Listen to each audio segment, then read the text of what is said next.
32 লক্ষ টাকায় রাশিয়াতে এমবিবিএস এ ভর্তি, কুর্স স্টেট মেডিকেল কলেজ। এবং রাশিয়ার পড়াশুনো খুব ভালো রয়েছে, ইংলিশে পড়াশুনো করানো হয়, শিক্ষা ব্যবস্থা নিয়ে কোনো ডাউট নেই, পেশেন্টের ফ্লো খুব ভালো। কিছু কিছু খারাপ দিকও রয়েছে, তো সেই সমস্ত দিকগুলো নিয়েও আমরা আলোচনা করব। পুরো ভিডিওটা তোমাদের কিন্তু দেখতে হবে।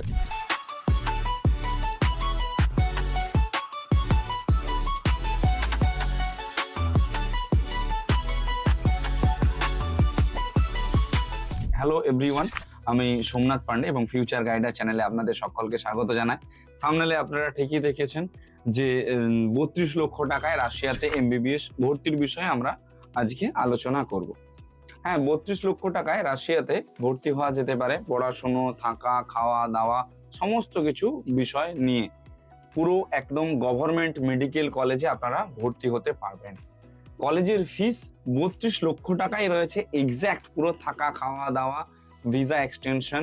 তার পাশাপাশি ভিসা যে প্রথমে লাগবে যাওয়ার সময় সেটা, স্টুডেন্টের আই কার্ড, স্টুডেন্টের ওখানকার সিম, স্টুডেন্টের ওখানকার ব্যাংকের আপনার ব্যাংক অ্যাকাউন্ট থেকে শুরু করে কারেন্সি এক্সচেঞ্জ সমস্ত কিছু নিয়ে 32 লক্ষ টাকার মধ্যে সব কমপ্লিট।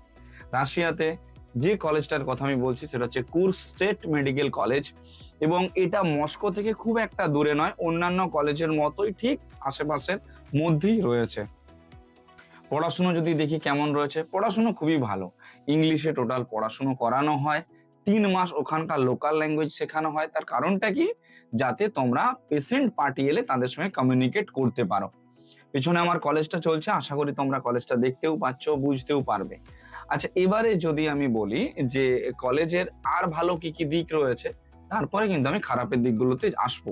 কলেজের ভালো দিক আর বলতে গেলে, যেহেতু এটা গভর্নমেন্ট কলেজ, তো সেই ক্ষেত্রে পেশেন্টের ফ্লোটা তোমরা প্রচুর পাবে। যদি বলি যে তোমরা যখন পড়াশুনো করছো, করার সময় যখন কমপ্লিট হয়ে যাচ্ছে, ইন্টার্নশিপ যখন চলবে, তখন কিন্তু তোমরা স্টাইফেনও পেতে পারো। সবাই কিন্তু স্টাইফেন পাবে না। কারা কারা স্টাইফেন পাবে? যাদের র্যাঙ্ক 1 থেকে 52-র মধ্যে রয়েছে।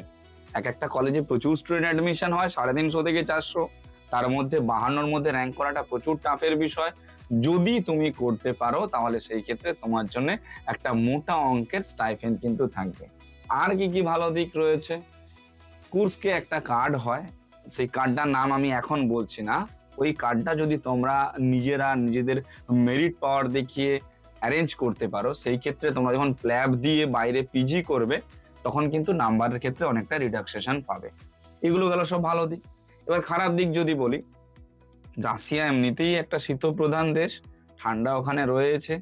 যাদের নিউমোনিয়া বা ঠান্ডা রিলেটেড কোনো রকম কোনো রোগ জ্বালা রয়েছে, তাদের ক্ষেত্রে রাশিয়া যাওয়াটা সঠিক ডিসিশন হবে না। অনেকে বলে দেবে না ম্যাম করে নিন এই সেন, কিন্তু সঠিক ডিসিশন হবে না। ছুটি থাকে বছরে 2 মাস, জুলাই থেকে আগস্ট। তো বাড়ি আসতে গেলে তোমরা জুলাই থেকে আগস্টে আসতে পারবে। এর মাঝখানে যদি আসতে হয় তাহলে কি করবে?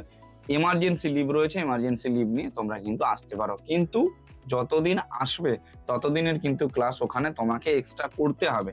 এখান থেকে যাওয়ার পরে হোক বা এখানে ছুটি নিয়ে আসার আগে হোক, তোমাকে ক্লাসটা মোটামুটি ভজাতেই হবে কোনো না কোনো রকম ভাবে। খুব স্ট্রিক্ট রয়েছে। আর কি কি খারাপ দিক রয়েছে দেখো, আর যেটা খারাপ দিক রয়েছে কি, এটা সব থেকে বেশিরভাগ স্টুডেন্টরা ফিল করে, খাওয়া দাওয়া। এক তো দুপুরবেলা তোমরা খাওয়া দাওয়া টাইমে পাবে না, কারণ তোমরা ক্লাসে রয়েছো।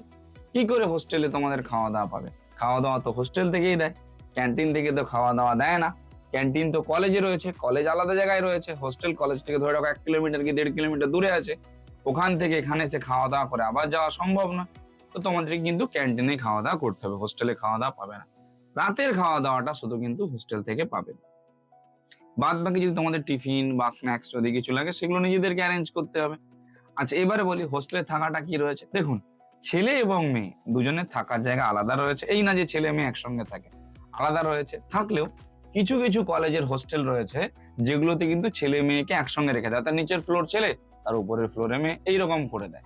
কিন্তু কুর্স স্টেট মেডিকেল কলেজের ক্ষেত্রে কি হয়, যে মেয়েগুলো রয়েছে একটা বিল্ডিং এ, ছেলেগুলো রয়েছে একটা বিল্ডিং এ। হ্যাঁ, এখন কিছু না কিছু একটা প্রবলেম চলছে, যেই কারণে ওরা হচ্ছে যে ছেলে মেয়েকে এক বিল্ডিং এ রেখেছে।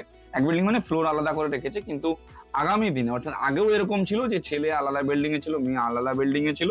রিকনস্ট্রাকশন হচ্ছে বলে এখন আলাদা মানে একসঙ্গে রেখেছে। এর পরের বছর থেকে, অর্থাৎ 2026 সেশনে যারা যাচ্ছে, তাদের ক্ষেত্রে সেম জিনিসটাই ওরা পুরোপুরি একদম পেপার করে অ্যাপিল করে দিয়েছে। তো সেই ক্ষেত্রে প্রবলেমের কিছু হবে না আশা করি। তো খাওয়া দাওয়ার প্রবলেমটা একটা বড় প্রবলেম রয়েছে। আর তারপর যেটা প্রবলেম বললাম সেটা হচ্ছে যে ওই ছুটি নিয়ে আসার প্রবলেমটা, এক্সট্রা ক্লাস তার জন্য করতে হবে। ঠান্ডা যাদের রয়েছে মানে ঠান্ডার ধাত যাদের রয়েছে তাদের রাশিয়া তাদের জন্য নয়। নেপাল তাদের জন্য ঠিক আছে, মানা যেতে পারে। বাংলাদেশ তাদের জন্য ঠিক আছে, মানা যেতে পারে। কিন্তু রাশিয়া তাদের জন্য নয়। আচ্ছা, এই হচ্ছে প্রোস এবং কনস। অ্যাডমিশন রিগার্ডিং যদি কারো কোনো হেল্প লেগে থাকে আপনারা আমাদের সঙ্গে কনসাল্ট করতে পারেন। আমরা সব রকম দিক থেকে আপনাদের গাইডেন্স করব এবং এই যে বাজেটটা আপনাদেরকে দিচ্ছি এই বাজেটের মধ্যে আপনার কলেজের কোর্স ফিসটা রাখার পুরো কমিটমেন্ট থাকলো আমাদের। যদি অ্যাডমিশন রিগার্ডিং কোনো হেল্প লেগে থাকে আপনারা আমাদের সঙ্গে যোগাযোগ করতে পারেন। Thank you.